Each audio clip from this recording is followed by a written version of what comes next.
Olá, eu sou Juliana Pereira e vai começar mais um Reunião de Pais. Roda a vinheta.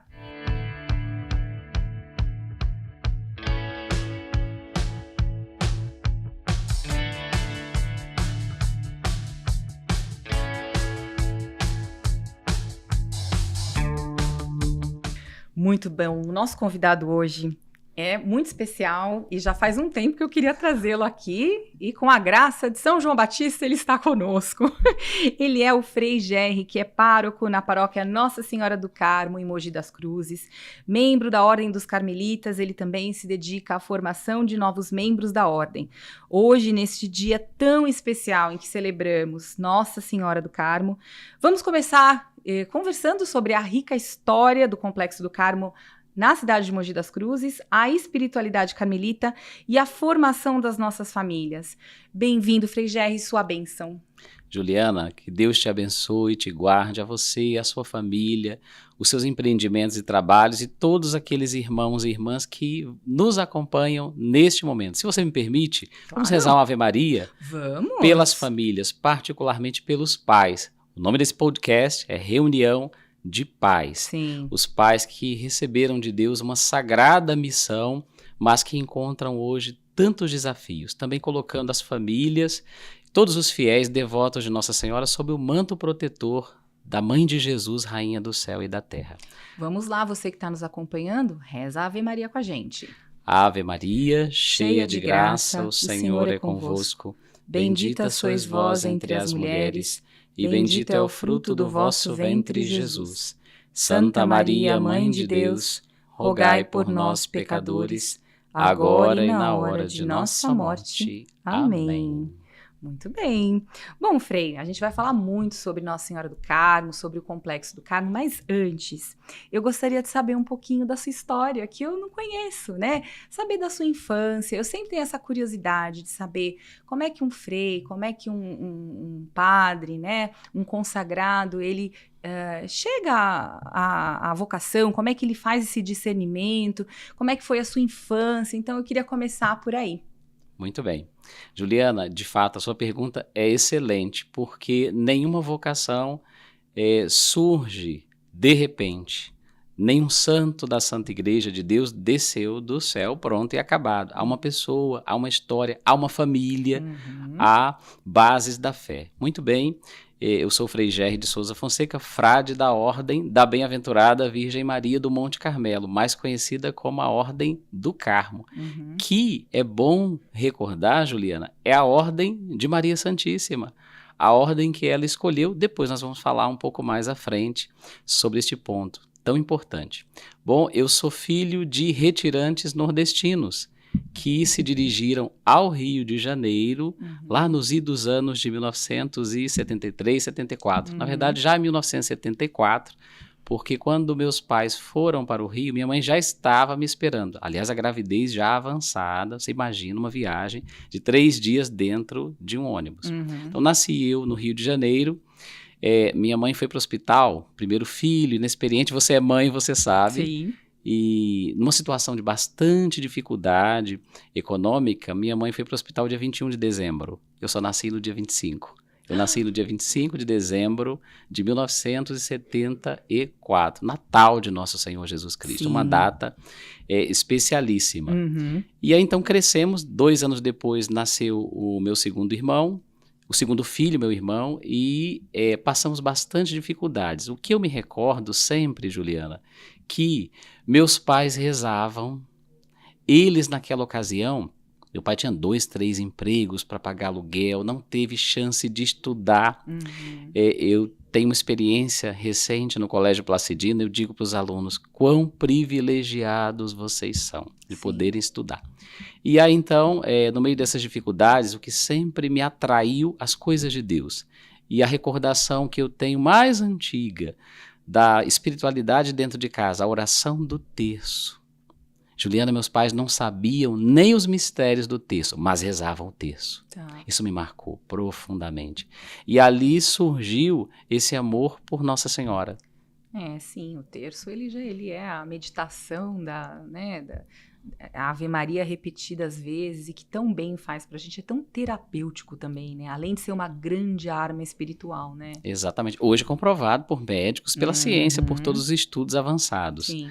Meu pai, se estivesse aqui, já está no céu, ele diria, eu não precisava de estudo para saber que o terço, que a oração é fundamental na vida de um fiel, na vida de todas as pessoas. E aí então lembro essa recordação tão antiga, tão marcante, tão querida, tão cara ao meu coração. A oração do terço com meus pais em casa. Depois a situação foi ficando mais difícil, meus pais nem sempre iam à missa aos domingos, mas quando minha mãe me inscreveu na catequese, paróquia Nossa Senhora da Luz, no bairro do Rocha, zona norte do Rio de Janeiro, a partir dali, nunca mais eu deixei de ir à missa num domingo, num dia santo. E ali, então, firmando a minha caminhada na igreja, cresceu mais ainda, Juliana, essa atração pela missa, pelo altar, pela palavra de Deus, sempre ardia o meu coração. E veja bem, quero ressaltar isso, e nada tem de vitimismo, em meio a grandes dificuldades. Isso para mostrar a grandeza de Deus, que nada, nenhuma situação das nossas vidas é um impedimento máximo para nós. Então, continuei minha caminhada na igreja e minha mãe me diz, minha mãe está viva hoje, 75 anos. Mora lá no Rio? Mora em Cabo Frio, na região dos Lagos do Rio de Janeiro, na nossa paróquia Nossa Senhora da Assunção. Minha mãe diz que eu já falava que queria ser padre. Eu não tenho uma recordação clara, mas certo o altar sempre me chamava a atenção, as coisas de Deus, o servir à igreja. E detalhe, Juliana, eu sempre fui extremamente tímido, muitíssimo. Se fosse hoje, acho que eu seria diagnosticado com uma grave fobia social. Até mesmo, abrindo parênteses, antes da gente começar a gravar, o Frei Jair estava falando, né, que se ele pudesse, ficava nos bastidores, enfim, né? Isso. Não por humildade, né, mas por uma característica da minha personalidade. Claro. Mas veja bem, olha como servir a igreja de Deus nos ajuda em todos os sentidos. Você sabia, Juliana, que foi nas pastorais, nos movimentos, no serviço à igreja que eu fui vencendo essa timidez excessiva.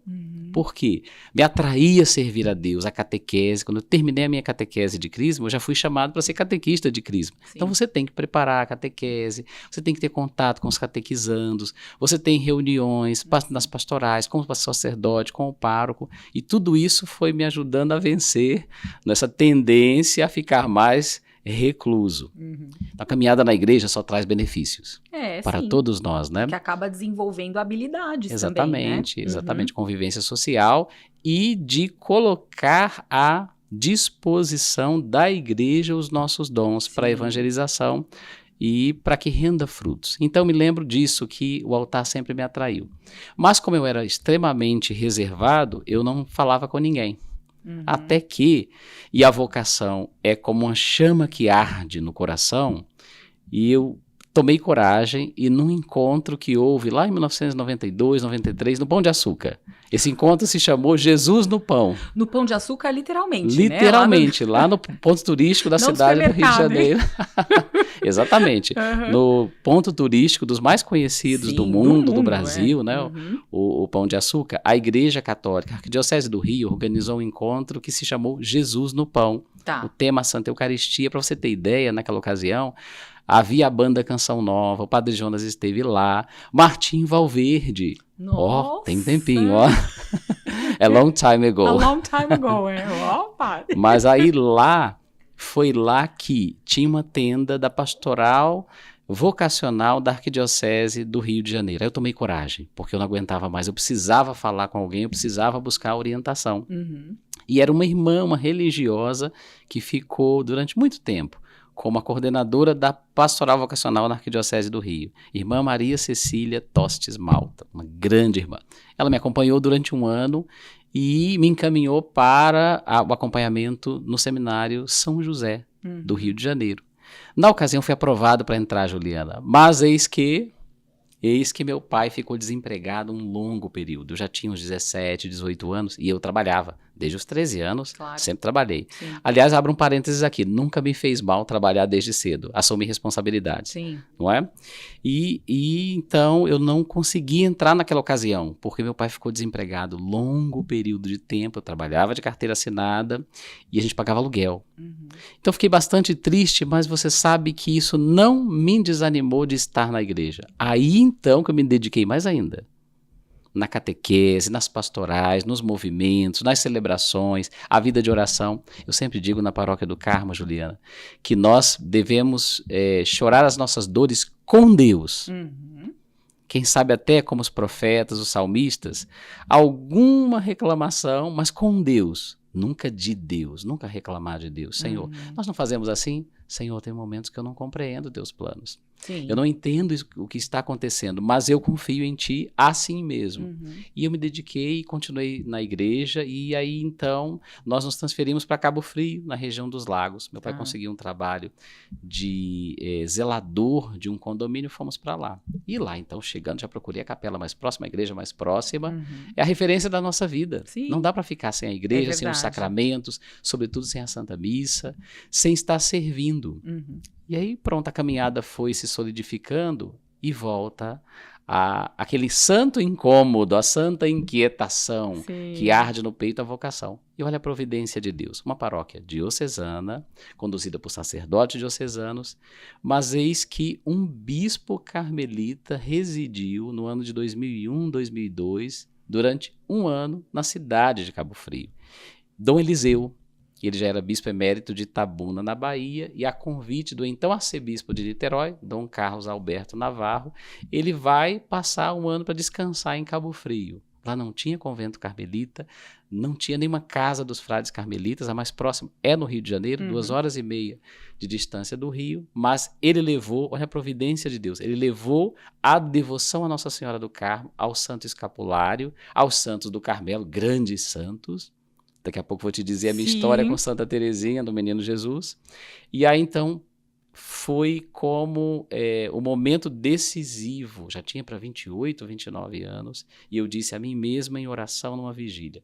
Ou eu sigo a direção agora. Meus irmãos cresceram. Nós temos a nossa casinha própria, pequena, mas é nossa. Meu pai já tinha falecido, mas era a ocasião de eu tomar a decisão. Ou eu seguia o caminho do chamado de Deus, ou eu corria o risco de, poderia me casar, poderia ser um bom pai, poderia ter uma boa família, mas carregar uma frustração de não seguir o caminho para o qual Deus me chamou. Eu tomei coragem, entrei em contato com a Ordem do Carmo, por causa de Dom Eliseu ter levado a devoção ao Santo Escapulário. E aí estamos aqui. Nossa, que história! Pois é. Podia, em algum momento da sua vida, vai ter que escrever, colocar no papel. Porque são como a vida dos santos, né? São as histórias, elas nos inspiram, né? Sim, sim. E às vezes alguém que tem a vontade e vai percebendo essas dificuldades no caminho, né? Na vida, de repente é uma história que nos enche de ânimo, enche de esperança, né? Mas e aí? Aí não terminou, porque o senhor tá aqui em Mogi das Cruzes. Exatamente. E sabe, não está em Cabo Frio? Exatamente. Né? Na ocasião, até os paroquianos da minha paróquia, Nossa Senhora da Assunção de Cabo Frio, se questionaram bastante e me questionaram, mas por que não a Arquidiocese de Niterói? Por que não ficar perto da sua família? Por que não ser um pároco, é isso? Exato, um padre diocesano. Tá bom? Daqui a pouco nós vamos falar, Vamos falar das diferenças, se quiser já explicar, porque eu tenho muita... Eu fico sempre curiosa, né? Porque a gente... Bom, quem é católico e mesmo quem não é cristão católico acompanha, por exemplo, Frei Gilson, né? Sim, que famosíssimo. É famosíssimo nas redes e que arrasta, né, multidões fisicamente e digitalmente. Sim. Ele é um frei, né? Ele é um frei. Ele não é um pároco, ele não é um padre diocesano, né? Isso, ele não é um sacerdote diocesano, ele é um religioso sacerdote. Mas ele é um padre. Ele é padre. Então, por exemplo, eu posso chamar o senhor de padre? Pode, tá. Pode. Ok. Fazendo uma brincadeira, nós temos dupla cidadania. Então, porque a gente sempre fica inseguro, né? Chama de frei, chama de padre. Então, já eu volto para a história vocacional. Vamos tocar nesse ponto. Qual seria, então, a diferença ou as semelhanças entre um frade e um padre? Quando se diz frade ou freira, no caso das consagradas, das irmãs. Bom, é um termo que vem do latim frater.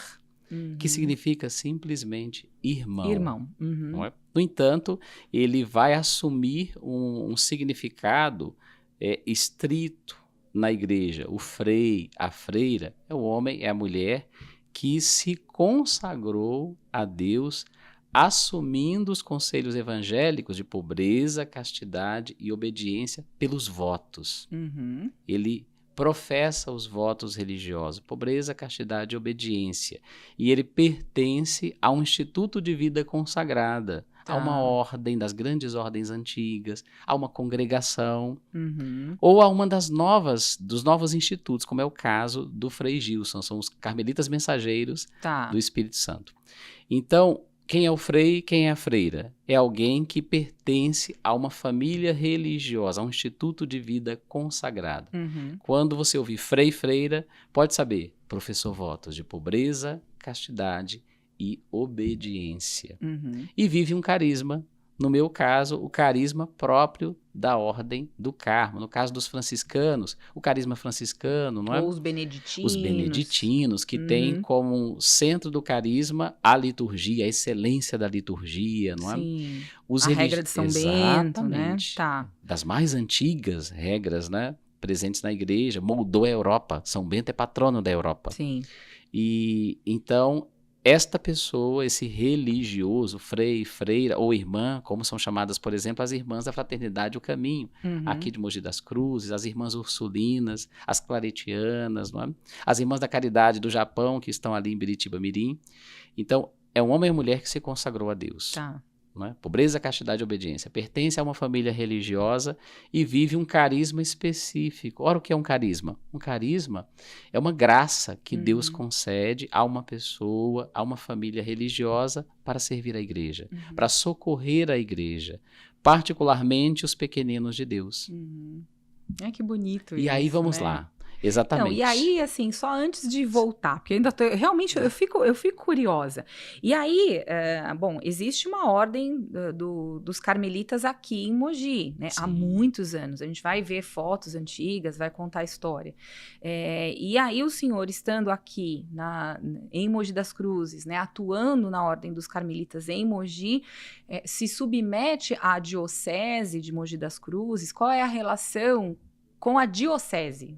Qual é a relação diocesana da ordem? Realmente, é curiosidade genuína. Uma boa pergunta, mas é uma excelente pergunta.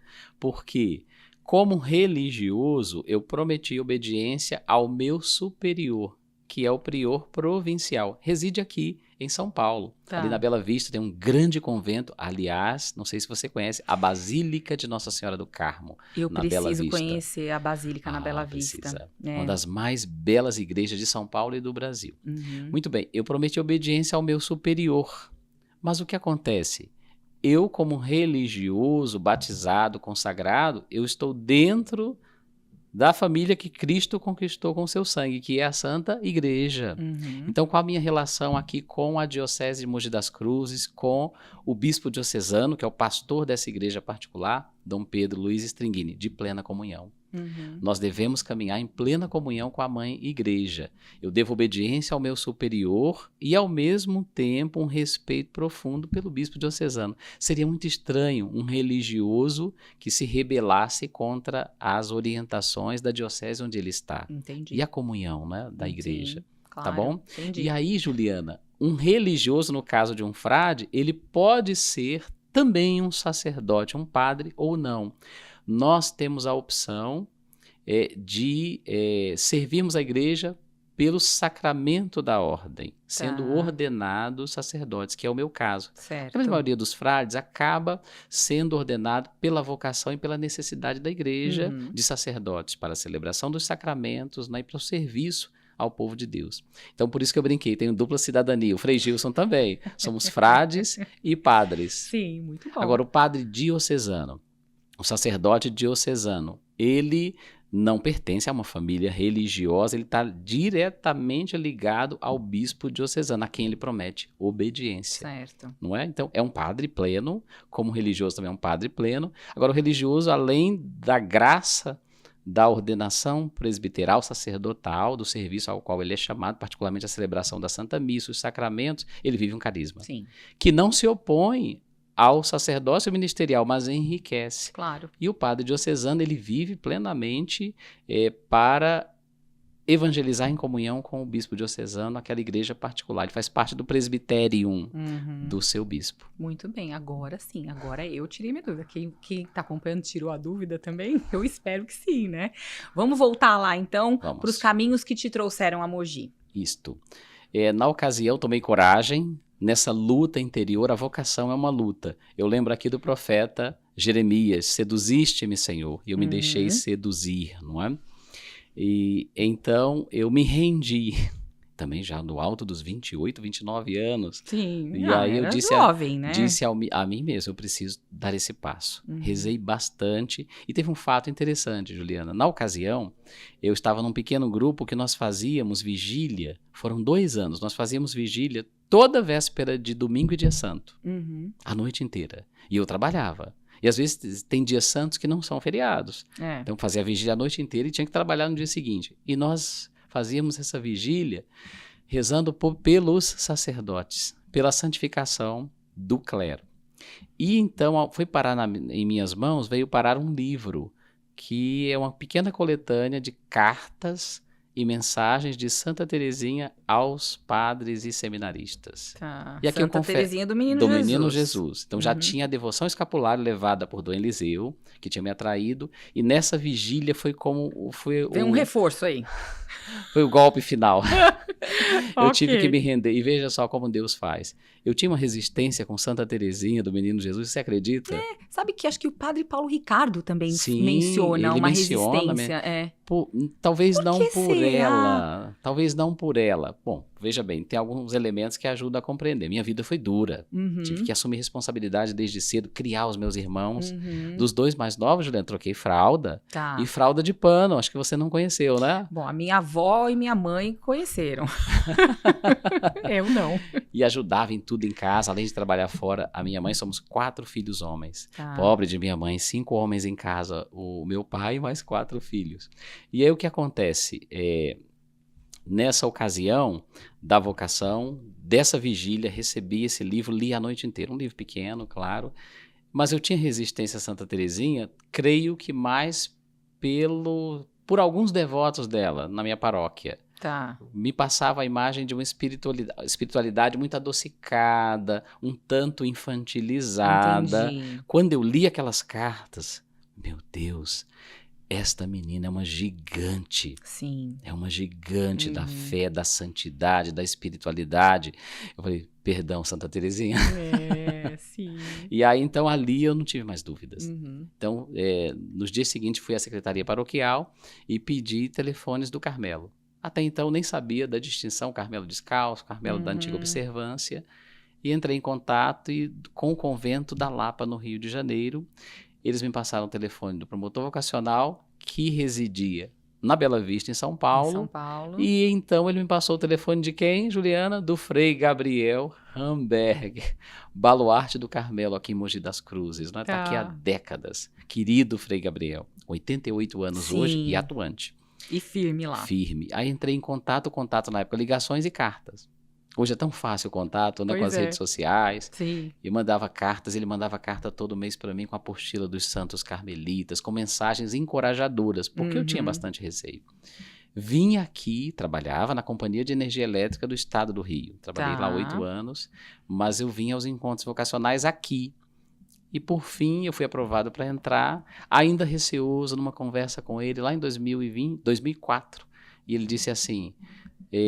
mesmo com medo, dê o passo, busque a vontade de Deus. Nunca esqueci. E aí, então, eu comecei aonde? Justamente aqui, em 2005. Então, aqui foi o início da caminhada. Aqui foi o início. 2005? 2005. Tá. No ano de 2005, eu vivi aqui o meu primeiro ano de formação, chamado postulantado, que é equivalente ao propedêutico na formação diocesana. Depois, de 2006, eu fui enviado para Belo Horizonte e cursei 4 anos de filosofia. Na ocasião, o superior nos incentivou a fazer o vestibular para a Federal de Minas. Eu fiz filosofia 4 anos na Federal de Minas Gerais. Na Federal? Foi um temor muito grande que eu tinha. Os meus colegas de turma, vou revelar, não se empenharam para passar, só disseram depois, porque não queriam estudar lá. Eu me empenhei e passei. Mas vou dizer para você, olha como Deus nos acompanha. Eu tinha muito receio, pensava eu, meu Deus do céu, imagina lá a filosofia, o departamento de filosofia de uma federal. Imagina, a gente sabe o que eu já tô aqui imaginando já. Eu tinha muito medo de suar as mãos, eu confesso. Eu sempre fui alguém muito medroso, viu, Juliana? Não parece, mas sim. E aí, então, eu fui, agora passei, agora vou enfrentar, Deus vai comigo. E você sabe que nunca experimentei nenhum tipo de agressão lá, via uso de drogas aqui e ali, mas os professores foram de uma retidão que às vezes eu não vejo em institutos católicos de formação dos novos sacerdotes. Eu vi a mão de Deus. Foram 4 anos ali. Conduzido ali por Deus. As melhores aulas de Santo Agostinho que eu tive na vida foram lá na Universidade Federal do Rio de Janeiro, de Minas Gerais, né? Sim, lá em Belo lá Horizonte. em BH. Lá em BH, no campus Pampulha. Então, cursei 4 anos de filosofia lá, depois 3 anos de teologia também lá, na Faculdade Jesuíta de Filosofia e Teologia. Aí já não foi mais na Federal, né? Não, aí já fui realmente na Faculdade Jesuíta, Sim. lá em BH, mas entre a filosofia e a teologia, eu fui enviado para a cidade de São Cristóvão, ali próximo, na região metropolitana de Aracaju, em Sergipe. Meu noviciado foi lá. E olha que graça de Deus. Voltou para o Nordeste. Voltei para o Nordeste. Deu a volta. E o convento carmelita da cidade de São Cristóvão, houve um período em que os carmelitas deixaram o convento e ficaram lá as irmãs beneditinas, um longo período. Depois elas se retiraram e qual congregação ficou lá durante um período? A congregação de Irmã Dulce. Ela fez o noviciado dela nesse convento também, lá em São Cristóvão, que é uma cidade histórica, a 4ª mais antiga do Brasil. Olha só. E eu fiz meu noviciado lá também, porque os carmelitas voltaram para a cidade, reassumiram o convento, um convento imenso, e fiz meu noviciado lá, no ano de 2009. Ao final do noviciado é que nós professamos os votos de pobreza, castidade e obediência. Então, depois de uma jornada de 4 anos, uma trajetória, exatamente. né? Exatamente. Ali nós nos tornamos religiosos. Quando nós contamos o nosso tempo de vida consagrada, é a partir da primeira profissão dos votos. Então, durante o ano de 2009, eu vivi esse ano santo do noviciado e no dia 10 de janeiro de 2010, eu professei os meus votos de pobreza, castidade e obediência na ordem de Nossa Senhora, a Ordem do Carmo. Então, neste ano de 2026 já há 16 anos. Exato. É um tempo relativamente curto, mas bastante intenso. Já tem história, muita história. E deixa eu te contar, eu fui ordenado no dia 1º de novembro de 2014, lá na minha paróquia em Cabo Frio, na solenidade de Todos os Santos. E antes de ser ordenado, onde eu vivi o meu diaconato? Aqui em Mogi das Cruzes. Eu vim para cá em março de 2014, enviado para cá para viver o meu diaconato. Foi um dos períodos mais felizes da minha vida consagrada. Então, Mogi está fazendo parte da minha história, né? Sim. E 2015, nos meus 8 primeiros meses de sacerdote, aqui em Mogi das Cruzes. Eu não era o pároco, eu era o vigário paroquial e eu trabalhava na formação dos novos carmelitas na ocasião. Então, mas aí depois de 2015, aí já veio para cá e desde então... Aqui já em Mogi. Não. E no final de 2015... Claro que não. Tem que ter mais emoção. Tem que ter mais emoção. Tem um plot twist aí nessa história. Exatamente. No final de 2015, houve uma necessidade na formação dos frades jovens em Belo Horizonte. Aí eu fui enviado para lá.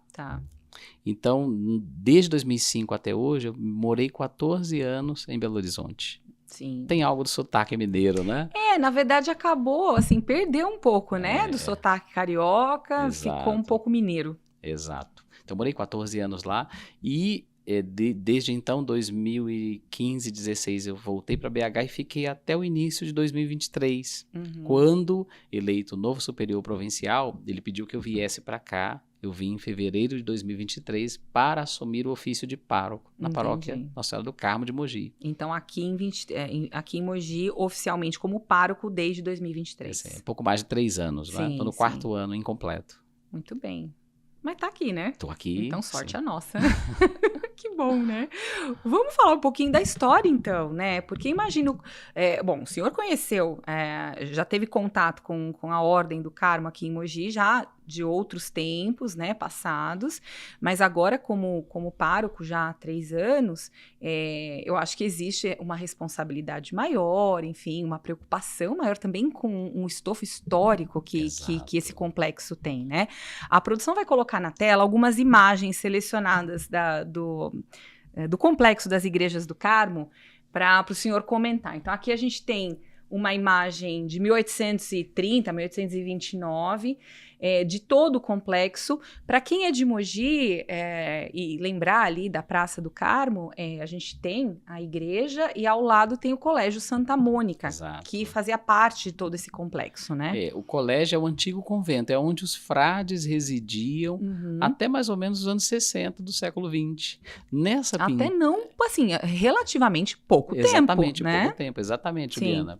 Aqui nessa pintura nós vemos ao lado da Ordem Primeira essa construção. Sim. Que, na verdade, não é o atual prédio do Colégio Santa Mônica, né?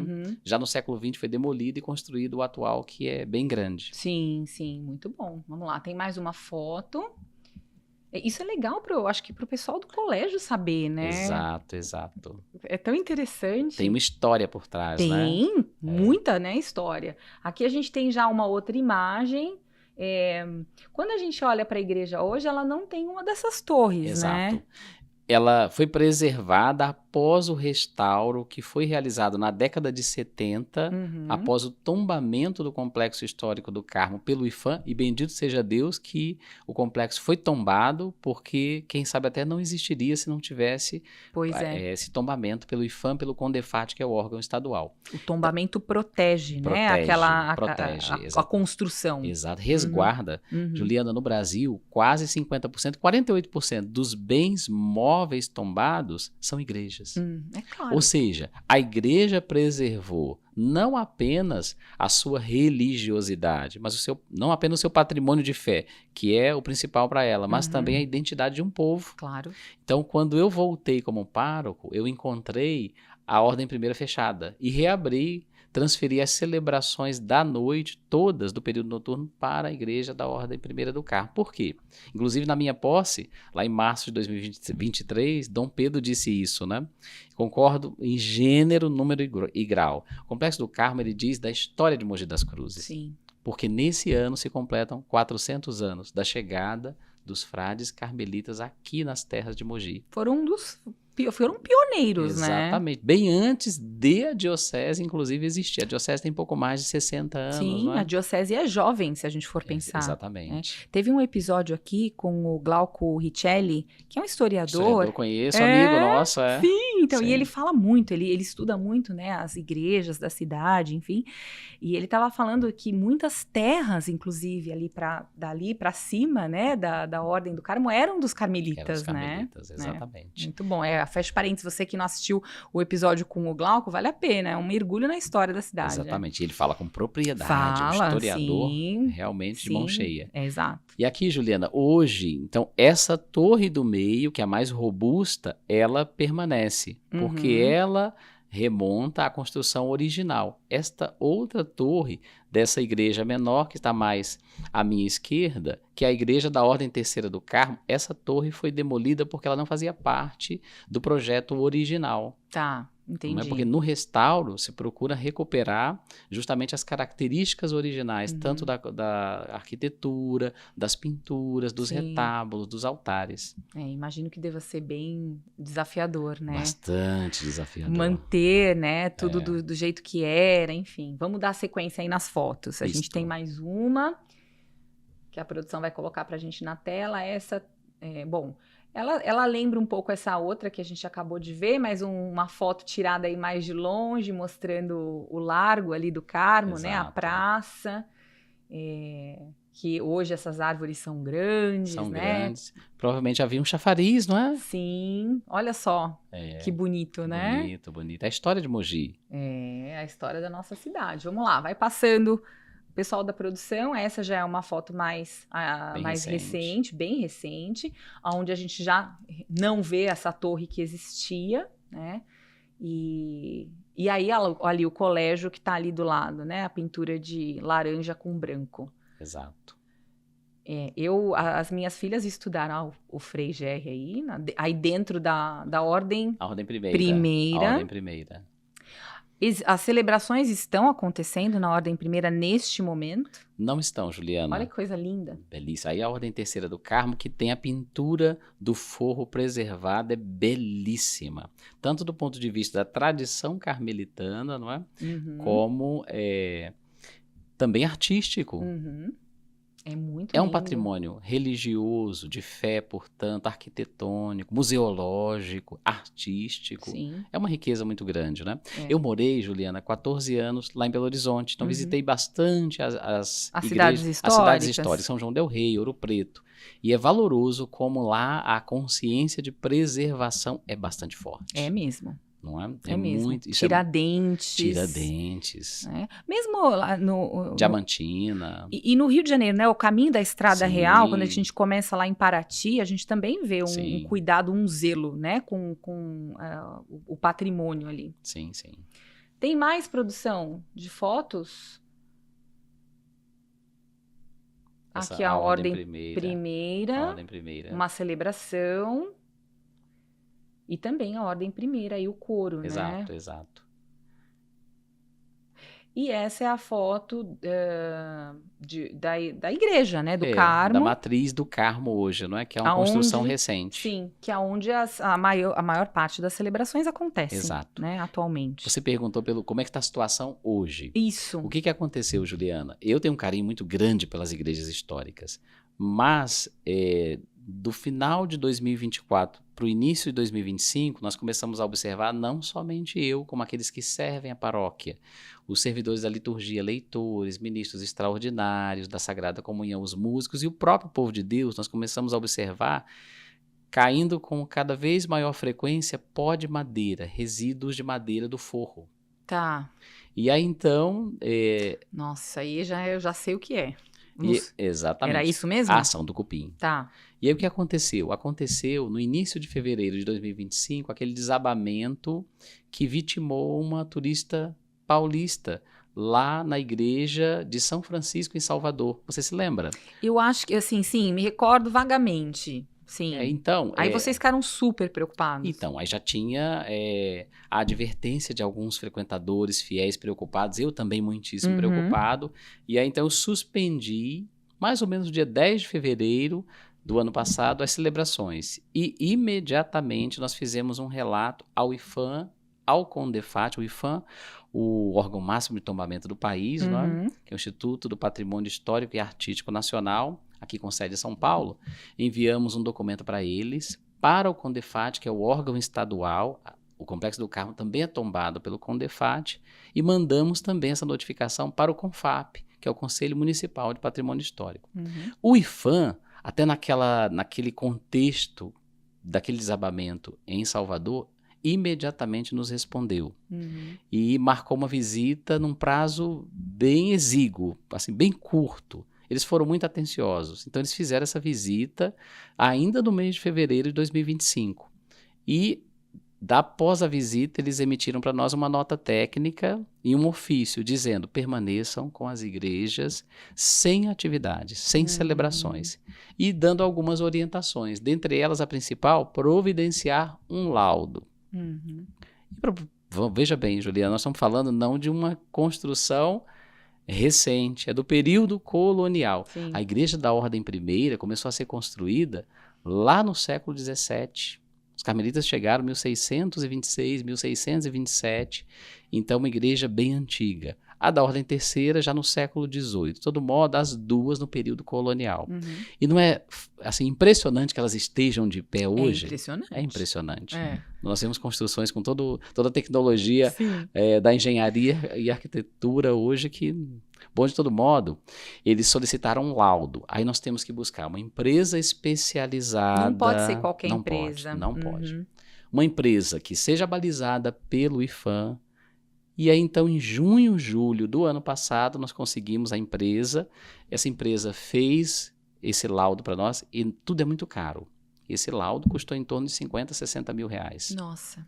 que é uma avaliação, mas uma avaliação especializada por profissionais habilitados E para tal. chancelados Pelo IPHAN. pelos organismos que cuidam ali da Exatamente. preservação. Exatamente. Precisa ser assim, né? Sim, Isso é claro. para proteger.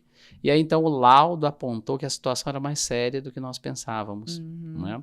O grau de comprometimento do forro pela ação avançada do cupim e já iniciando o comprometimento das vigas de sustentação do telhado. Então, esse laudo também, após feito esse laudo, assinado pelos profissionais, mandamos para o IPHAN. Não é? E aí, então, o IPHAN e, mais recentemente, a Defesa Civil da cidade de Mogi das Cruzes também enviou um documento para nós, para não reabrirmos as igrejas. Eu sinto muitíssimo, quando eu cheguei que reabri a Ordem Primeira, eu transferi a novena dessa construção mais moderna para a igreja antiga. E fizemos a novena, Juliana, no estilo clássico, com ladainha, inclusive em latim. Nossa, que demais. O coral da paróquia São Benedito, o Osni, nosso amigo, o coral cantor. É primoroso. Primoroso. Ele nos ajuda na ornamentação todos os anos, não cobra um centavo. Ele se emociona e diz, eu faço por Nossa Senhora. Sim. E aí, então, fiz a novena lá durante 2 anos, a missa, depois a novena, no estilo antigo, a igreja antiga. Claro. Então, eu senti muito quando precisei suspender as atividades, depois o que foi confirmado tanto pelo IPHAN quanto pelo laudo, agora mais recentemente pela Defesa Civil. Mas e aí, tem um horizonte para recuperar essa estrutura, para que exista aí a chance de uma reabertura? Sim, tem.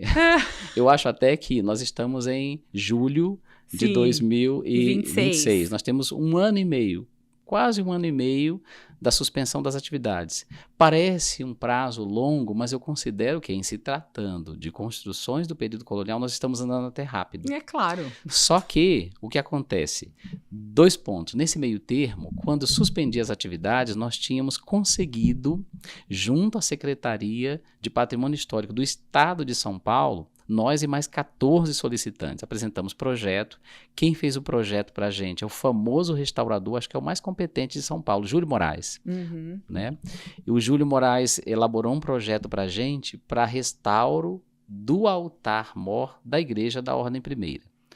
Esse projeto foi antes da suspensão né, das atividades, do aumento desse pó de madeira. Mas nós fomos contemplados e tem de 12 a 18 meses para conclusão. Tá. Então, está em reta final o restauro da capela-mor da Ordem Primeira, ali do presbitério, o altar, não é? E o que acontece? E agora? E agora? Nós conseguimos incluir com a aprovação do IPHAN, nessa verba para restauro do altar-mor, uma solução paliativa, mas que precisa ser feita, que é o escoramento do forro das 2 igrejas. Sim. Esse escoramento foi concluído, o engenheiro responsável fez um laudo e tudo tem que ser mandado detalhadamente pelo IPHAN. Nos últimos passos nós mandamos para o IPHAN, não é? Mas a Defesa Civil nos encaminhou um documento desaconselhando a reabertura. Nós quereríamos reabrir para a novena, a festa do Carmo, mesmo que com acesso limitado, para que as pessoas pudessem contemplar. Sim. Mas nós não podemos. E eu não vou de modo nenhum, Juliana, ser irresponsável, leviano, né, de abrir as igrejas sem o aval e a autorização dos órgãos competentes. Sim. Então, embora sentindo muito, embora muitas vezes sendo incompreendido na cidade por algumas pessoas que julgam que nós fechamos de modo arbitrário, de modo caprichoso, de modo nenhum. Né? Não, aí pronto, está esclarecido aqui toda a história aí da importância do restauro e de você garantir a segurança das pessoas também, né? Exato. E o que acontece? Tudo isso nós estamos fazendo desde o início com assessoria jurídica especializada, para não dar nenhum passo que não seja dentro daquilo que a lei e que o regimento desses institutos nos permitam fazer. Sim. E até porque eles são os grandes conhecedores, né? Nós não somos formados no seminário. Não, a gente segue rezando e aguardando, né? Com a paciência que temos de ter para a reabertura. Você imagina, tem um ponto ali, né? Que a questão é complexa. Como diz um colega meu, o problema são vários. Você imagina, ali o volume de tráfego na lateral das igrejas históricas. Veículos grandes, quantas linhas de ônibus passam ali? Não só na lateral, em frente Em ali frente, também. na lateral, na Otto Unger Sim. e no Largo do Carmo, que é a É. Rua São João. A rigor, não era para ter esse volume de veículos grandes, caminhões, aos fins de semana passam caminhões ali, caminhões de médio, às vezes de grande porte. Não era para acontecer. E que impacta a estrutura. Sem dúvida, a trepidação constante, ela vai impactando toda a estrutura desses prédios. O que nós fizemos? Bom, eu posso responder pelo meu período, de fevereiro de 2023 para cá. Fomos ao IPHAN, o IPHAN elaborou um documento e enviou para a administração municipal para verificar possibilidades de retirar esse volume imenso de veículos grandes, sobretudo os ônibus e caminhões, o que não é fácil. Sim. Nós também, Província Carmelitana, que é a instituição do Carmo mantenedora desse complexo, já mandamos, já fizemos reuniões e esse pedido nosso, esse pedido nosso está sendo avaliado pela administração municipal atual. Agora, eles deixam claro aquilo que é verdade, não é fácil, né? Não, porque é uma via de alto tráfego, né? Exatamente. Ali de ônibus, enfim. E ainda tem uma coisa, né? Com o passar dos séculos, né, a igreja secular, complexo secular, o nível da rua foi ficando mais alto que as igrejas, sobretudo a ordem primeira. Quando chove muito forte, o escoamento não dá conta e entra água na igreja da ordem primeira, porque ela está mais baixa do que o nível da rua. São vários problemas. São vários. É muito desafio. Muitos desafios. Bom, mas o senhor está lá e a gente, como é obediente, a gente vai enfrentar, né, por um. Devagarzinho, com ajuda e com respaldo, que é o que precisa ter, Exatamente. Né? Frigério, vamos falar sobre a devoção à Nossa Senhora do Carmo? Vamos falar sobre o escapulário, a consagração, que eu acho que é algo que te aquece o coração, te arde o seu coração. Estamos aqui com uma imagem, né, de Nossa Senhora do Carmo. Explica pra gente essa história, essa devoção tão bonita, né, e o uso do escapulário. Sim. Para início da nossa conversa sobre o escapulário, a devoção, o significado espiritual deste sacramental da igreja. Eu me lembrei aqui agora de um santo, ele foi canonizado recentemente, natural da Holanda, Tito Brandsma, que morre mártir na Segunda Guerra Mundial, 1942. E ele, também buscando compreender a vocação, se sentia atraído pelos franciscanos, mas se decidiu pelo Carmelo. Por quê? Ele diz, catedrático, doutor, jornalista, e ele diz o seguinte, tão simples e tão profundo, a vida de oração e a terna devoção à Santíssima Virgem Maria, eis o que me atraiu para o Carmelo, a vida de oração e a terna devoção à Nossa Senhora. Aí estão os dois elementos fundamentais do nosso carisma.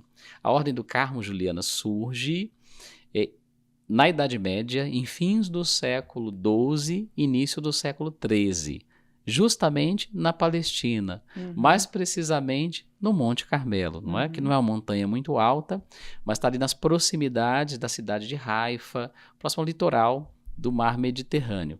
Ali, após uma das cruzadas, ou algumas cruzadas, para as quais iam peregrinos, devotos, né, para a retomada dos lugares sagrados que estavam nas mãos e em posse dos muçulmanos.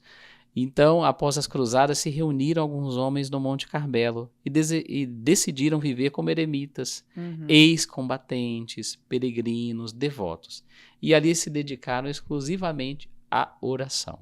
Mas ali eles se recordaram, esse ponto é importante, para compreender a Ordem do Carmo. Eles se lembraram de quem? Quem viveu ali, marcou aquele lugar, o Monte Carmelo. O profeta Elias, o maior de todos os profetas do Antigo Testamento. Nesse sentido, nós dizemos, e é realmente assim, a Ordem do Carmo lança raízes na história da salvação, desde a antiga à nova aliança, nos tempos bíblicos. Eles se lembraram do grande profeta Elias. A história de Elias, o ciclo de Elias está ali no segundo livro dos Reis, a partir do capítulo 17. A gente tem lido dos últimos dias, Exato, né? Exatamente, acompanhamos. O profeta Elias é aquele que é arrebatado com uma carruagem Uma carruagem de fogo. Exatamente, tá. Né? Arrebatado aos céus numa carruagem de fogo. Então ali a partir do capítulo 17... E deixa suas vestes para o profeta Eliseu, Eliseu, não é? que vai sucedê-lo, né? Sim. O profeta Eliseu pede, não é? Eliseu pede a Elias, dá-me porção dobrada do teu espírito. Aqui um ponto importante. Eu dizia esses dias a homilia no Carmo que a leitura na primeira leitura era essa, né? Porque ele pede porção dobrada. Tem uma questão da organização das famílias no antigo Israel. O filho mais velho recebia metade da herança. A outra metade, os outros filhos dividiam, né? O primogênito era o filho da bênção. Mas ele pede porção dobrada não para que ele realize obras maiores do que Elias. Ele vai realizar milagres muito maiores que Elias e mais extraordinários. Mas por que ele pede porção dobrada? Porque ele compreendeu bem, dizendo em palavras de hoje, ele compreendeu bem que a missão que Deus confiava aos profetas era maior do que o plano pessoal deles. A missão, é difícil a gente entender isso com a mentalidade egocêntrica de hoje. Sim. A missão é maior do que eu. Com isso eu não estou desvalorizando a pessoa, de modo nenhum, desmerecendo a pessoa. Mas a missão é maior. Por quê, Juliana? Porque eu vou passar. Claro, todos nós. Vamos passar. O Salmo diz, também nós assim passamos. Sim. E nós precisamos formar pessoas com a evangelização, com a catequese da igreja, formar pessoas para darem continuidade tanto à evangelização quanto à formação na fé. Então, Eliseu é esse que pede essa porção dobrada. Mas vamos lá. Os carmelitas ali, fins do século XII, na montanha do Carmelo, eles se lembram do profeta Elias. Elias foi o ardoroso defensor da reta fé. Ele viveu num período dificílimo, de grande idolatria. O povo de Deus do Reino do Norte havia se dobrado, grande parte do povo, o rei, ao culto de Baal. O culto de Baal foi trazido naquela ocasião por Jezabel, que se casou com o rei do norte. E era uma mulher muitíssimo impetuosa, enérgica, e ela faz valer os ditames dela, impõe para todo o reino do norte o culto a Baal, com as consequências desse culto. Aqui um ponto interessante, Juliana, a fé de Israel, do antigo Israel, a tradição judaico-cristã, sempre vai colocar Deus no centro, mas junto a esse olhar exclusivo, absoluto de Deus, o seu irmão. Não é à toa que Jesus vai resumir os 10 mandamentos num único mandamento, uma moeda de duas faces. Amarás o Senhor teu Deus com todas as tuas forças, com todo o teu entendimento, de todo o teu coração, e ao teu próximo como a ti mesmo. Imaginemos isso, né? Hoje a gente quase não vê mais moeda. Duas faces de uma mesma moeda. E na carta de São João, o que São João diz? Como é que eu digo que amo a Deus a quem eu não vejo com esses olhos, se eu desprezo e trato mal ao meu irmão? Sim. Então, o culto dos ídolos... Tão antigo e tão novo, né? Pois é. Tão antigo e tão novo. A gente abre muitos links aqui. Santa Teresa de Ávila, doutora a primeira mulher a ser proclamada por São Paulo VI como doutora da igreja. Ela vai na obra principal dela, da alta maturidade mística, espiritual, humana, que são as moradas, ou o castelo interior. E ela vai narrando o que se dá na alma nessas moradas, a união com Deus, a união mística profunda. Na 7ª morada, a mais profunda, a mais elevada, ela resume tudo em que, Juliana? Amarás a Deus sobre todas as coisas e ao teu próximo como a ti mesmo. Sim, é impressionante. Nós somos muito miseráveis. Muito miseráveis. Eu falei, meu Deus, Santa Teresa da cartada final, trazendo para a primeira cena, para o centro da sua mística, o que Jesus nos ensina. Sim. Não só com as suas palavras, mas com a sua vida. Foi fiel ao Pai, obediente até a morte de cruz, mas ele nos amou até o fim. Então, Juliana, lá esses carmelitas, lá nesse período da Idade Média, eles foram compreendendo uma coisa. Eles foram tomando consciência de que eles não viviam apenas uma vida de oração, eles estavam recebendo um carisma. E ali um carisma de oração profunda, é claro, estando na montanha, é muito mais fácil dedicar mais tempo à oração. Quiséramos nós. Todos fugir para as montanhas e ficar lá em oração. Mas veja bem, olha o que aconteceu no Tabor, né? Eles queriam ficar no Tabor, Pedro, Tiago e João. E não deixou, não. Pois é, porque a missão é urgente. Sim. E aí, então, eles permaneceram ali por pouco tempo. Foram ao patriarca de Jerusalém, que era o legado pontifício, na Terra Santa, Santo Alberto, e pediram uma forma de vida. Olha que bonito. Eles não quiseram viver por eles mesmos. Nós queremos a aprovação da Mãe Igreja. Nós queremos a chancela da Igreja e a orientação da Igreja. A obediência, A obediência. Né? Quem obedece nunca erra, né? É. A santa obediência. E ele escreve a primeira fórmula de vida dos carmelitas. A menor de todas as regras das grandes ordens é a nossa. Cabe numa lauda. Ah, é? Uma página. E aí, então, é resumido a nosso modo de vida, o segmento de Jesus Cristo, meditar dia e noite na lei do Senhor, a sua palavra, a sua vontade para a nossa vida, né? Ter um prior, porque, embora vivendo como eremitas, eles compreenderam que eles não viviam isolados, mas havia o outro, o irmão. Sim. Ali a convivência com o irmão, onde vai se provar a nossa espiritualidade, né? Sim. E aí, então, o que vai marcar o Carmelo? O profeta Elias, a vida de oração e como surge Nossa Senhora. E como surge Nossa Senhora? Pois bem, eles se lembram que no ciclo do profeta Elias, quando Elias surge, ele anuncia uma seca duríssima, que durou 3 anos. E o fim da seca vai ser marcado por um episódio muito bonito. Elias está no alto do Monte Carmelo olhando para o mar. E aí ele manda o que estava lá ajudando Elias naquela vida solitária, né, o servo, olhar para o mar e perguntar: o que você vê? Eu não vejo nada. Olha de novo, o que você vê? Não vejo nada. Quando o servo olhou mais uma vez a pedido de Elias, ele viu uma pequena nuvem. E ele dizia: vejo uma pequena nuvem subindo do mar, cabe na palma da mão. Parece uma criança falando, né? E aí então, que anuncia? Elias anuncia: a seca acabou. E a tradição carmelitana, os padres da igreja vão ver nessa pequena nuvem quem? Uma imagem de quem? De Nossa Senhora. Porque é ela que traz na estiagem do mal, do pecado na terra e na vida de cada pessoa humana, é ela que anuncia que a abundante chuva da graça, da salvação vai chegar. E de fato, dessa nuvenzinha, em pouco tempo, cobriu-se o céu de densas nuvens, e aí foi muita chuva desabar. Então, os carmelitas, os próprios padres da igreja já viam, é uma figura de Maria Santíssima. Então já está lá no ciclo de Elias. E os carmelitas vão se voltar para Nossa Senhora desde o início, entendendo o seguinte: quem é a perfeita contemplativa? É a mãe de Jesus. Sim. Quem é que nos ensina a viver na presença de Deus? Coração puro e reta consciência. É ela que é imaculada. Então, eles olham para Nossa Senhora com uma relação muito profunda, tanto que o povo dos arredores começou a chamar os carmelitas como Irmãos da Virgem Maria. É o nome oficial da nossa ordem. A única ordem na igreja que chama a Virgem Maria, além de mãe e irmã, é a Ordem do Carmo.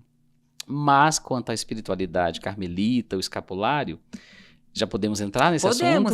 Essa imagem é de São Simão Stock. São Simão Stock. Tá, lá São Simão Stock é um santo inglês.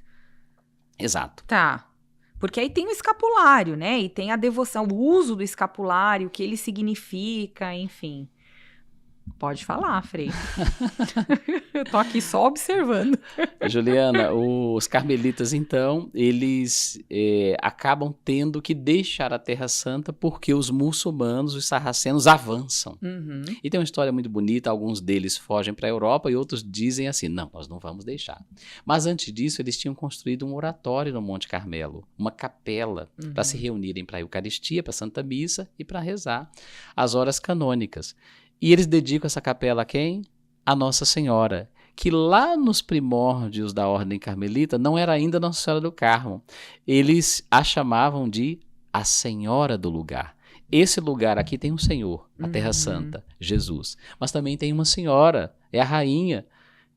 Ela é a Senhora desse lugar, mas não só do lugar geográfico, eles vão mais à frente, desse lugar aqui. Esse lugar que é templo de Deus, também tem uma Senhora. Porque Jesus nos deu por mãe sua mãe aos pés da cruz, né? Sim. Filho, eis aí a tua mãe. Mulher, eis aí o teu filho, a Senhora do lugar. Então eles se consagram a Nossa Senhora de um modo muito profundo, olhando e vendo nela tudo aquilo que eles esperavam ser. Só que nela é plenamente realizado, porque ela é imaculada totalmente de Deus. E aí, quando eles fogem para a Europa, eles enfrentam muitas dificuldades. Ô, Juliana, imagina, um carisma que tem a oração no centro, não vai enfrentar combates? Claro que vai. Muitas incompreensões. E quando eles chegam na Europa, eles são ilustres desconhecidos. Imagina, não tinha comunicação como hoje. Estamos falando da Idade Média, século XIII, quando eles chegam lá. Sim. E eles são ridicularizados. porque o hábito deles era um hábito parecido com a veste dos beduínos do deserto no Oriente Médio. Eles chegam na Europa. O que está acontecendo na Europa no século XII e XIII? Está desmoronando, colapsando o sistema feudal. E estão surgindo os burgos, as cidades, né? O mercantilismo ali crescendo. E aí então eles são ridicularizados. Eles não são compreendidos. A própria igreja, as autoridades da igreja, os bispos e padres, não queriam a aprovação dos carmelitas como ordem. Eles vão ter que se justificar. Então eles abrem conventos e chegam à Inglaterra. E nessa ocasião, um jovem frade que desde pequeno sentiu uma atração muito grande por Nossa Senhora, ele é do condado de Kent, e aí então ele entra na ordem carmelita. Tem muitas histórias bonitas, né, de que a própria Virgem teria chamado para a família do Carmelo, mas ele se torna superior geral da ordem no mundo, num momento muito difícil. E aí ele é um homem muito justo, piedoso, correto, e ele vai ser alvo de muitas calúnias, inclusive por parte de confrades, de padres ali daquele entorno. Até bispos não queriam que a Ordem do Carmo fosse reconhecida. Fora e de dentro, né? É o chamado fogo amigo, que é o pior que tem. Sim. É o pior. Eu digo sempre uma coisa, Juliana: nossos maiores desafios não são no lidar com o mundo, porque o mundo mostra logo a sua cara, né? Sim, a gente já sabe, Via né? de regra, né? Vem, às vezes, com uma face muito bonita, mas se a gente está um pouco mais formado na catequese, na vida sacramental, a gente sabe percebe. identificar. Exatamente. Mas o fogo amigo nem sempre, né? É. Muito bem. Carisma, que tem a oração no centro, vai ser um lugar de batalha. Tem todo um capítulo da regra do Carmo que fala do combate espiritual. Sim. Que está inspirado na carta aos Efésios, capítulo 6, versículos de 10 e seguintes. Então, estando ali, ele se torna São Simão Stock superior da ordem num momento muito difícil. E começa a haver uma divisão interna. E tem um opositor dele, não é? E ele é muito caluniado e ele vai se confiar cada vez mais a quem? A Virgem Maria. Ele começa a rezar: Mãe do céu, essa ordem é tua. Não deixa ela acabar. E veja, o Carmelo não tinha nem 100 anos de existência. E aí tinha um concílio da igreja que decretou: nenhuma nova família religiosa vai ser reconhecida. Olha o milagre de Nossa Senhora. Então as portas estavam totalmente fechadas. Sim. Nesse meio termo, o Papa era Honório III. E já tinha chegado a notícia a ele de que um superior muito piedoso lá da Inglaterra, era o superior dos carmelitas, mas havia muitas dúvidas sobre a sua conduta, porque chegavam as notícias distorcidas, né? Fake news sempre existiram. Sempre existiram. Sim. A maledicência do coração humano, o próprio Jesus também foi sempre alvo, existiu, né? E aí, então, ele tem um sonho com Nossa Senhora. Nossa Senhora aparece no sonho ao Papa e diz que ele tem que aprovar, porque aquela família é dela.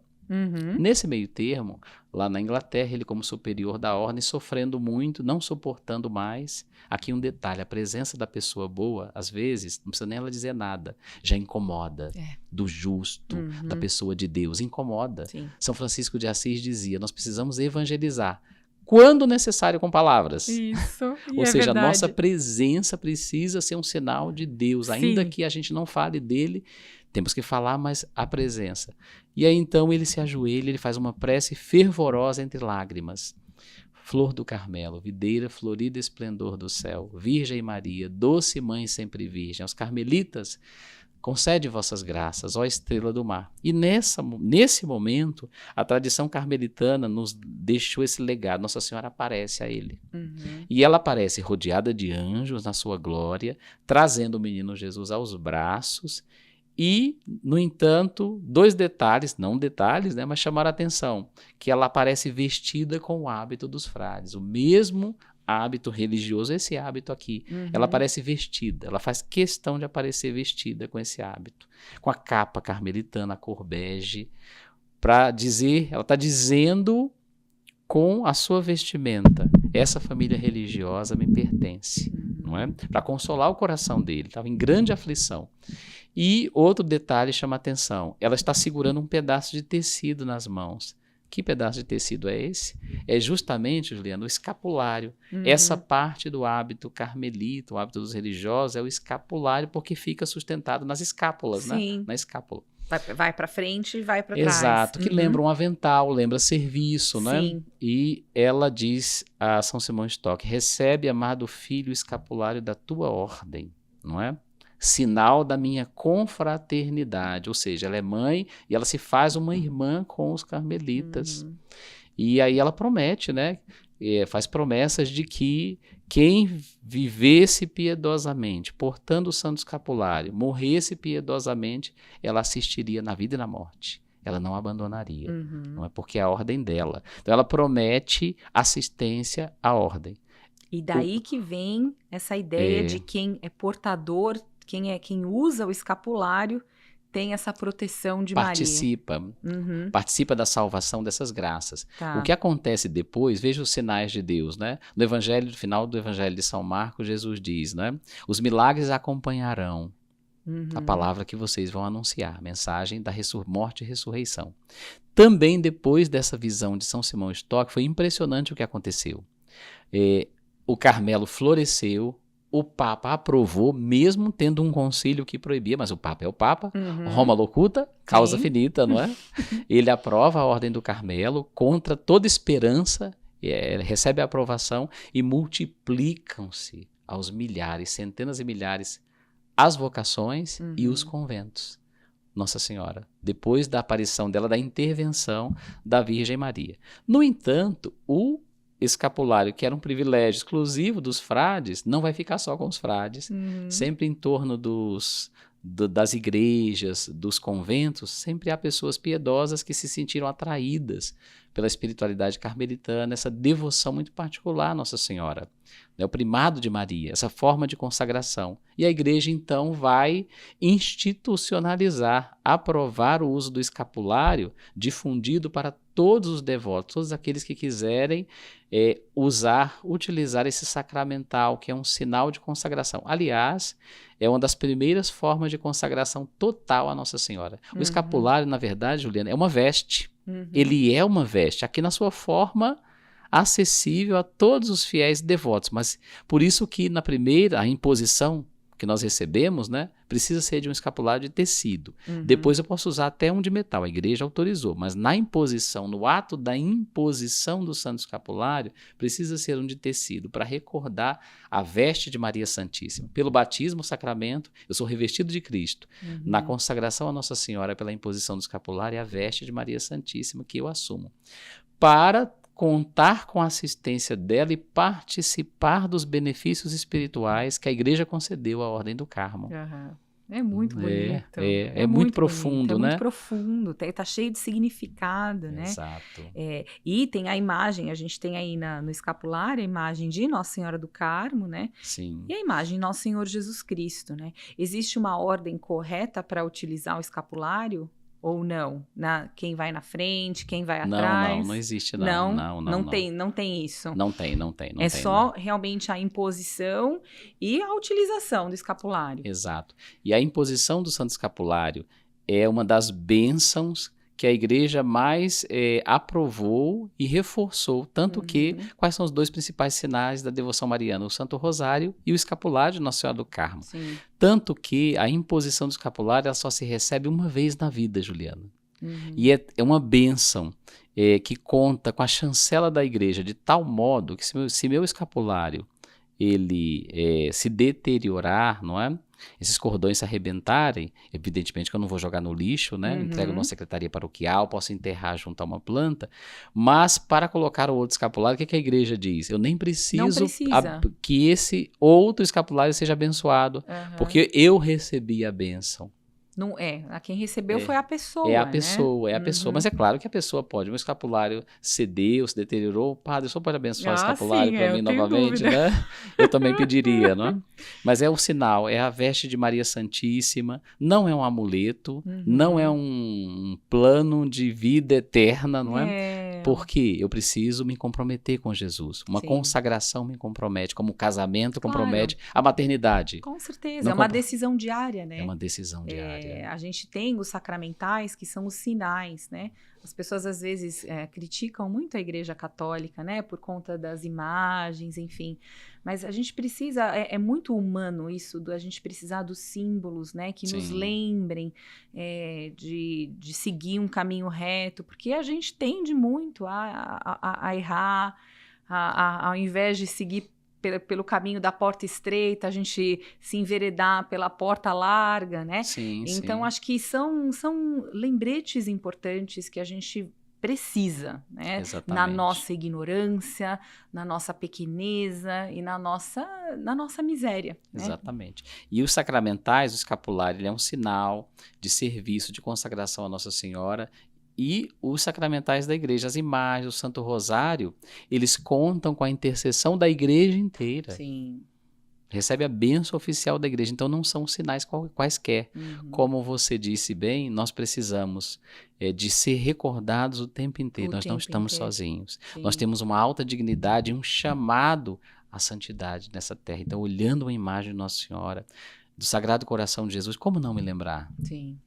Sim. Que eu estou ali localizado nesse coração que tanto amou, o coração ferido pelos nossos pecados. Que ele estava ali pensando em mim. Pensando né? em cada um de nós. Em cada um de nós, na sua inteligência infinita e absoluta, né? E na sua bondade infinita e absoluta. É verdade. Muito bem, que aula, Frei Gerri. Imagina. Que aula, assim, eu estou impressionada com a sua memória de recordar períodos históricos, né? Nomes completos das pessoas, assim, é incrível. Bom, para você que nos acompanha até agora, eu selecionei um vídeo do querido Padre Paulo Ricardo, que também fala do escapulário de Nossa Senhora do Carmo, o uso correto dele. Então, confere aí esse vídeo. Como usar corretamente o escapulário de Nossa Senhora do Carmo? Bom, em primeiro lugar, é necessário recordar o que é o escapulário. O escapulário é um hábito, ou seja, é uma roupa que os carmelitas, monges e monjas, carregam, simbolizando o suave jugo de Cristo, ou seja, a obediência. Eles têm a garantia da salvação. Por quê? Porque quando você permanece na obediência de Cristo, você se salva. Nossa Senhora apareceu então a São Simão Stock e disse que aquele hábito, ou seja, aquele escapulário que era o suave jugo de Cristo, era o hábito dela. Com isso ela estava revelando que, de fato, a Virgem Santíssima é a mulher da obediência.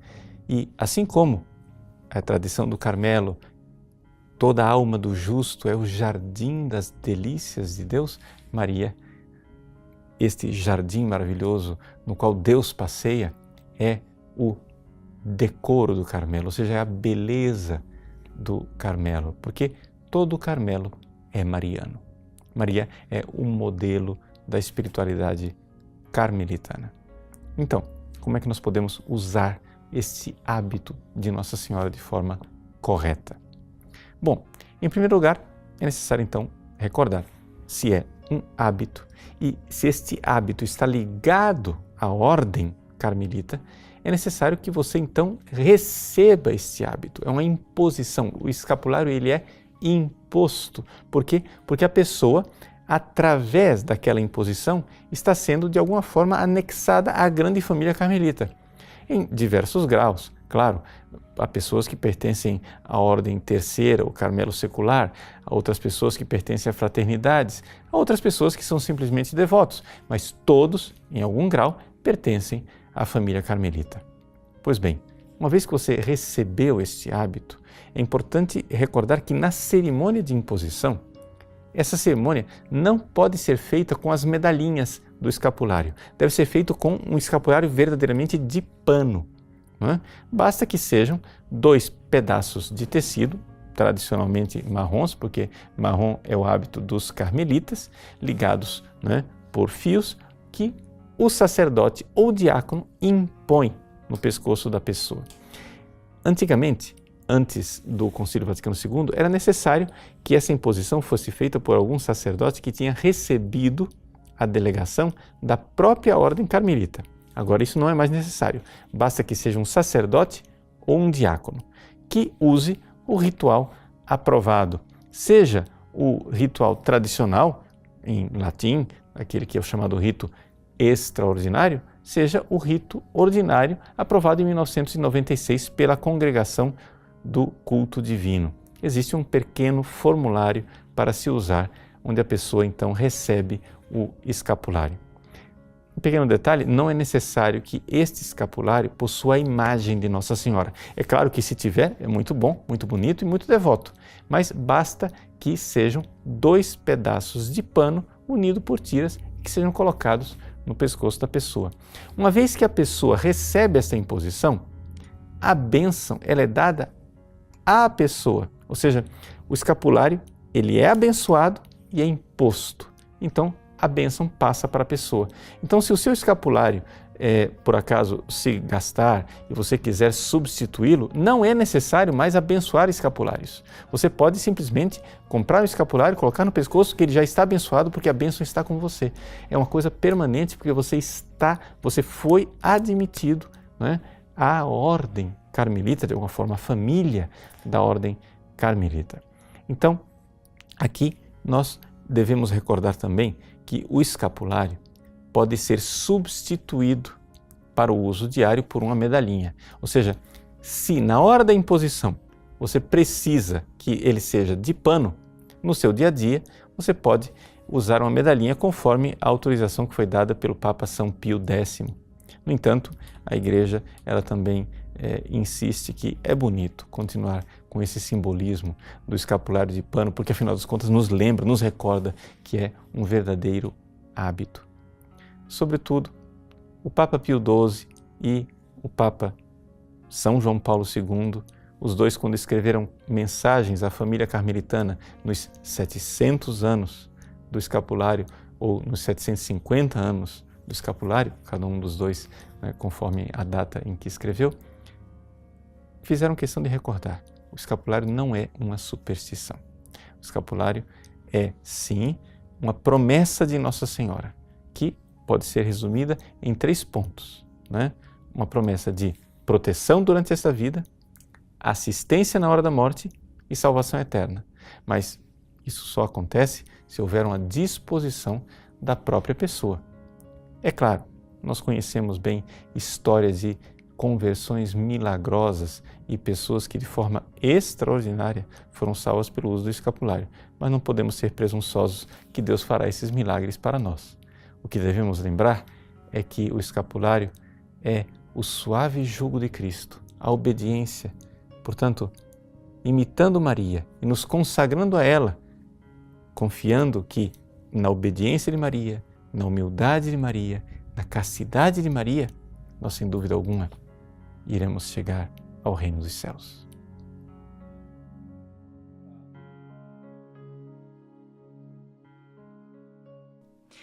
Frei Jair, bom, eu ia te perguntar de santo de devoção, já falou de Santa Teresinha, né, do Menino Jesus.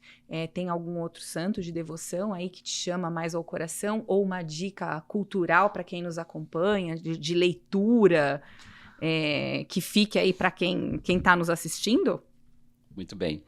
Nossa Senhora do Carmo, nós dizemos carmelitas, é a mais bela flor do jardim de Deus. Lá no jardim das origens, o ser humano se rebelou, caiu e se deixou levar pela proposta do mal, né, de ser como Deus. No novo jardim da alma, dos céus, formado por Cristo e seu sacrifício, resplandece a Virgem. A flor mais bela, não é? A nova Eva, né? Exatamente, né? E superior a muitíssimo antiga, aquela que obedeceu sempre, aquela que é a imagem da igreja, aquela que é nossa mãe. Então, a devoção não tem como, é a Santíssima Virgem. A rainha de todos os santos, né? A devoção máxima que eu tenho dentre os santos é Nossa Senhora. Mas surgem os santos carmelitas, Santa Teresa de Jesus. Santa Teresa sempre me atraiu, pelo caráter forte, não é? E o que eu recomendaria como leitura? Dica cultural, não é? Nesses tempos em que nós não lemos. Dica cultural em tempos que as pessoas não leem, vamos lá. Eu brinco que às vezes eu não estou lendo nem mensagem de WhatsApp, Juliana. Você sabe, né? O Frei demora um pouco para responder. O que acontece? Nós não podemos esquecer aqui as autobiografias das grandes santas do Carmelo, Teresa e Teresinha. A autobiografia de Santa Teresa de Ávila, ela vai surgir como a primeira autobiografia de uma santa na história da igreja. Essa autobiografia se chama O Livro da Vida. Tá. É uma leitura mais densa, mas aí ela vai narrar nos inícios a vocação dela no seio da família, os perigos que ela corria, né? Isso é impressionante a riqueza de detalhes e a maestria com que ela escreve. O livro da vida, a autobiografia de Santa Teresa. Aí, anotado, o livro da vida de Santa Teresa d'Ávila. E você sabe que ali, para mim, está a definição mais bonita de oração. Né? Ela vai definir a oração logo nos inícios. Para mim, orar é tratar de amizade, estando muitas vezes a sós com aquele que sabemos que nos ama. É impressionante essa definição, né? É simples, é simples e profunda.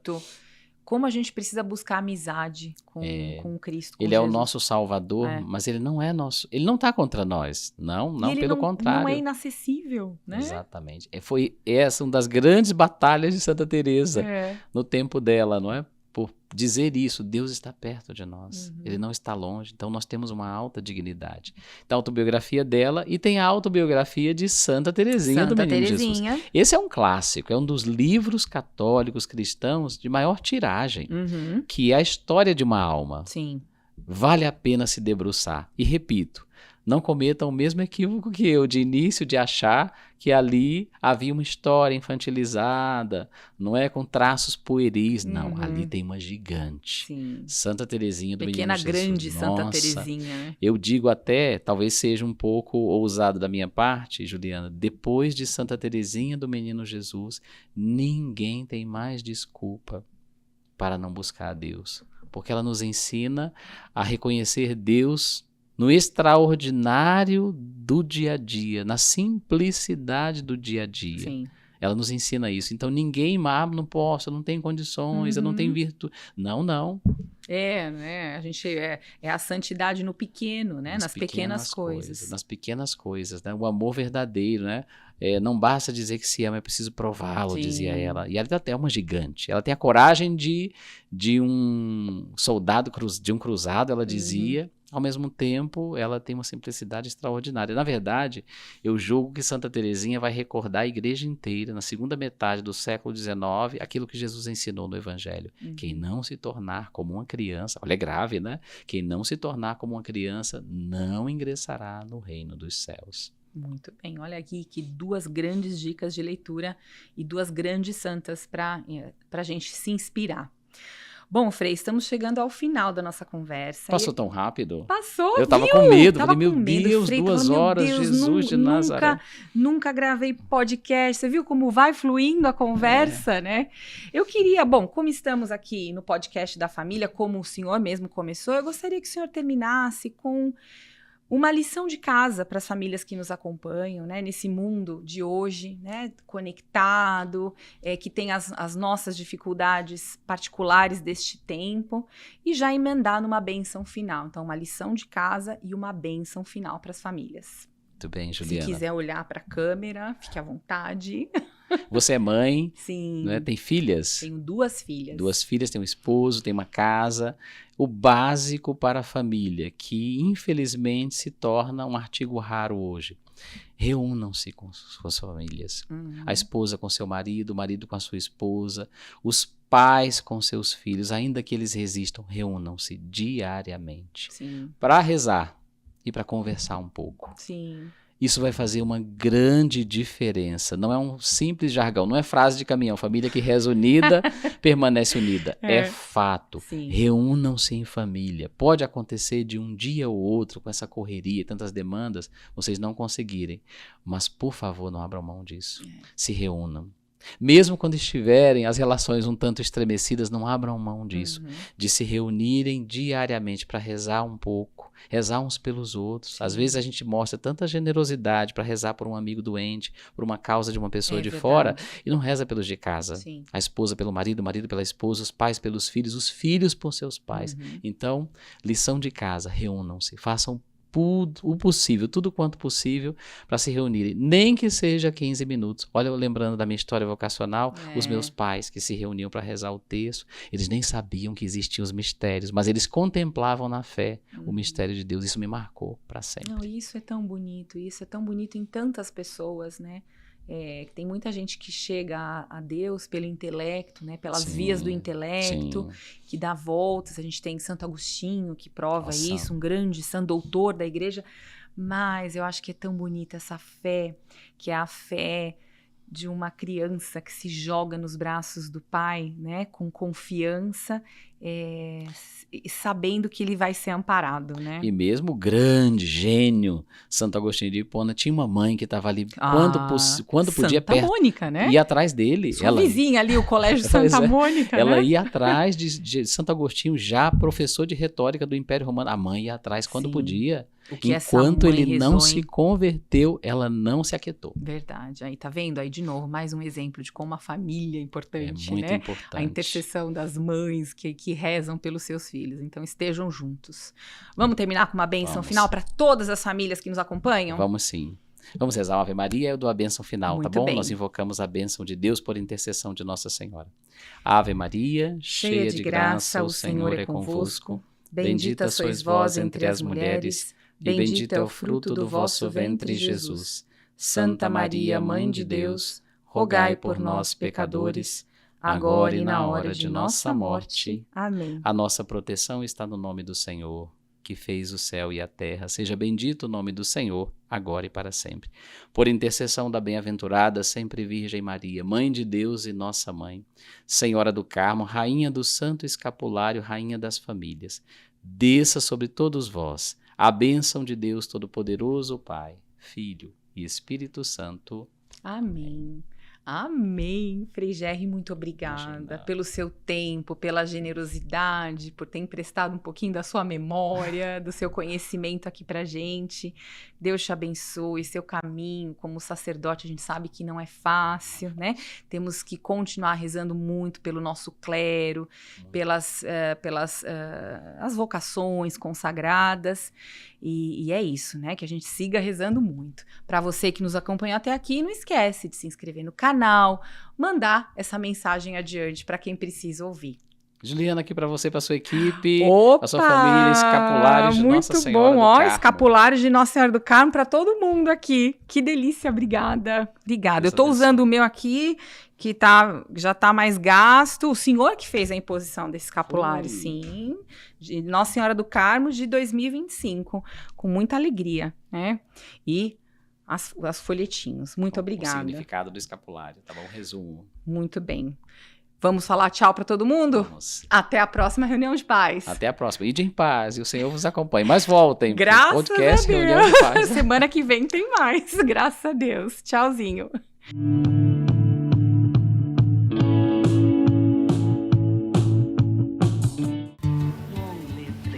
Certas amizades fazem parte da nossa história.